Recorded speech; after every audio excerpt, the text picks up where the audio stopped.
मुख्यमंत्री Pushkar Singh Dhami parade ground में सेवा संकल्प फाउंडेशन द्वारा आयोजित 4 दिवसीय उत्तरायणी कौथिक महोत्सव के समापन कार्यक्रम में सम्मिलित हुए हैं। वास्तविक रूप से यह कार्यक्रम राज्य की समृद्ध लोक सांस्कृतिक परंपराओं को संरक्षित और बढ़ावा देने के उद्देश्य से आयोजित किया गया है। मुख्यमंत्री ने कार्यक्रम में उपस्थित लोक कलाकारों, साहित्यकारों, कला प्रेमियों, बड़ी संख्या में जनता का स्वागत एवं अभिनंदन किया है।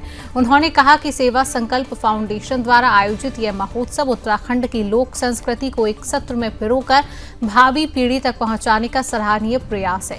दरअसल मुख्यमंत्री ने महोत्सव के सफल आयोजन के लिए सेवा संकल्प फाउंडेशन, इसकी संस्थापक श्रीमती गीता धामी, समस्त आयोजन समिति को साधुवाद देते हुए कहा कि ऐसे आयोजनों के माध्यम से राज्य की पहचान और अधिक सशक्त होती है। उन्होंने कहा कि जागर, बीड़ा, मांगल खुदेड़, छौपाटी जैसे लोकगीत और छोलिया, पांडव, छोड़ा, छपेली जैसे लोकनृत्य उत्तराखंड की सांस्कृतिक आत्मा है, जिन्हें संरक्षित करना हम सभी की सामूहिक जिम्मेदारी है।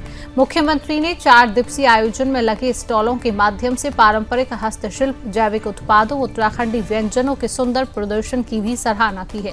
उन्होंने कहा कि प्रधानमंत्री नरेंद्र मोदी के नेतृत्व में सांस्कृतिक परंपराओं के संरक्षण के साथ साथ vocal for local, make in India, startup India जैसी पहलों के माध्यम से आत्मनिर्भर भारत की दिशा में ठोस कदम उठाए जा रहे हैं। वास्तव में उत्तराखंड सरकार द्वारा भी राज्य के समग्र विकास के लिए अनेक योजनाएं और नीतियां प्रभावी रूप से लागू की गई हैं। मुख्यमंत्री ने बताया कि एक जनपद 2 उत्पाद योजना, हाउस ऑफ हिमालयाज ब्रांड के माध्यम से स्थानीय उत्पादों को राष्ट्रीय और अंतर्राष्ट्रीय पहचान दिलाई जा रही है। साथ ही state millet mission, farm machinery bank, apple mission, kiwi mission, नई पर्यटन नीति, नई फिल्म नीति, home stay, wed in Uttarakhand और सौर स्वरोजगार योजना जैसी पहलों से स्थानीय अर्थव्यवस्था को मजबूती मिल रही है। मुख्यमंत्री ने कहा कि बीते 4.5 वर्षों में उत्तराखंड ने उल्लेखनीय उपलब्धियां हासिल की है। पलायन निवारण आयोग की रिपोर्ट के अनुसार राज्य में रिवर्स पलायन में 44% की वृद्धि हुई है। किसानों की आय बढ़ाने में उत्तराखंड देश में प्रथम स्थान प्राप्त कर चुका है। युवाओं को रोजगार उपलब्ध कराने में राज्य अग्रणी है। दरअसल ईज ऑफ डूइंग बिजनेस में उत्तराखंड को अचीवर्स और स्टार्टअप रैंकिंग में लीडर्स की श्रेणी प्राप्त हुई है। सिंगल विंडो सिस्टम को टॉप अचीवर श्रेणी में पुरस्कृत किया गया है। नीति आयोग के सतत विकास लक्ष्य सूचकांक 2023-24 में उत्तराखंड ने देश में प्रथम स्थान हासिल किया है।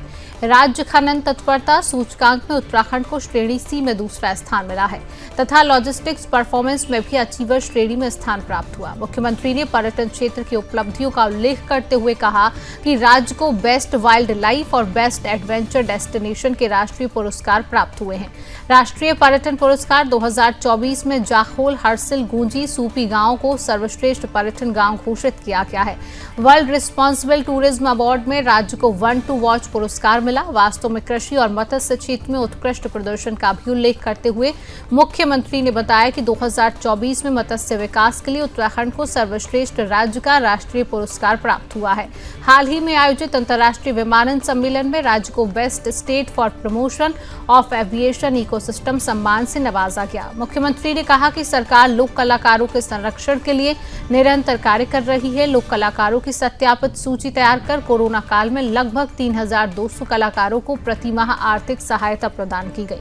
60 वर्ष से अधिक आयु के वृद्ध एवं अस्वस्थ लोक कलाकारों को पेंशन दी जा रही है और गुरु शिष्य परंपरा के अंतर्गत लोक प्रशिक्षण कार्यशालाओं का आयोजन किया जा रहा है। उन्होंने लोक सांस्कृतिक लिपियों के प्रकाशन, आर्ट गैलरियों की स्थापना, साहित्य और संस्कृति के संरक्षण हेतु निरंतर प्रयासों का उल्लेख किया है।